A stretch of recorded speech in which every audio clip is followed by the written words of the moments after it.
continue our catechesis on the Holy Year. So last week we talked about the plenary indulgence.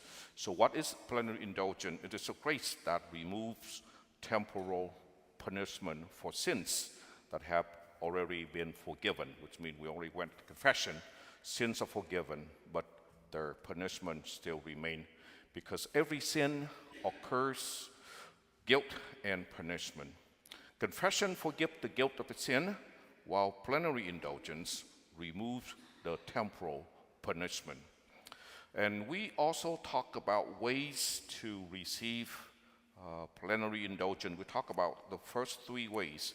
We make pilgrimage to national shrine, pilgrimage to international sites, and pilgrimages to local sites. The requirement for receiving the plenary indulgence is to go to confession, the sacramental confession, Holy Communion, and pray for the Holy Father intentions. And today we will talk about the next four ways of receiving plenary indulgence by way of Eucharistic visits and pilgrimages in spirit. And I also would like to explain about the second plenary indulgence of the day. First, the Eucharistic visits. We can go to any pilgrimage sites to spend some time in Eucharistic adoration, whether communal or personal, at any international, national, or local churches, and conclude with the Our Father profession of faith and any prayer to Mary. Here in the Diocese of Orange, we only have 3 churches, but if you happen to go to Italy, there are a lot of churches in Rome that the Holy Father designates for plenary indulgence. I'm not going to read all of those. You might want to take a photo of it. And if you happen to go to Rome, go to these places and you will be given a plenary indulgence. That includes the catacomb. Most of them are very famous sites. There are more. I would like to draw your attention to the very last one. Saint Monica is buried in the Basilica of Saint Augustine, the basilica named after her son.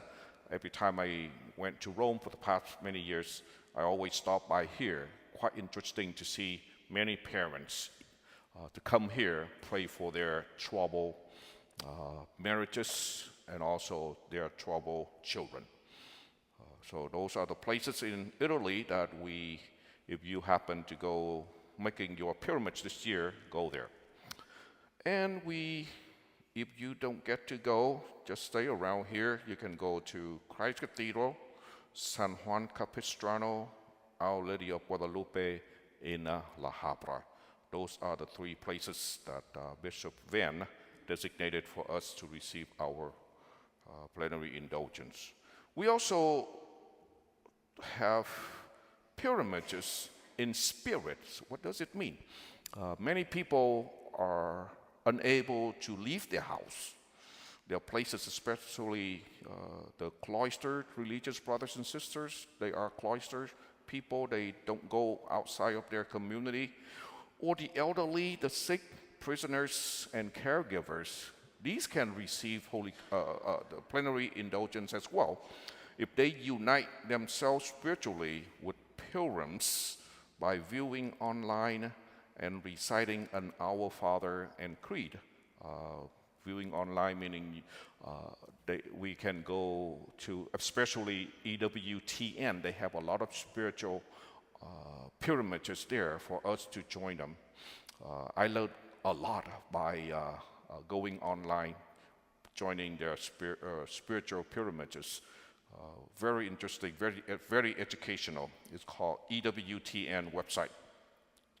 Or the person can offer up their sufferings or the hardship of their lives. Or they can also receive plenary indulgence by visited by other people, by visitors. Like if we visit our loved ones or our friends who are homebound, we receive plenary indulgence and they receive plenary indulgence by receiving our visit.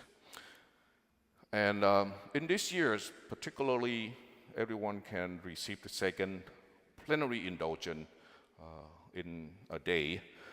After receiving the first one, the person can perform an act of charity on behalf of the souls in purgatory. That person have to receive Holy Communion a second time in the same day. And that second plenary indulgence can only be applied for the deceased.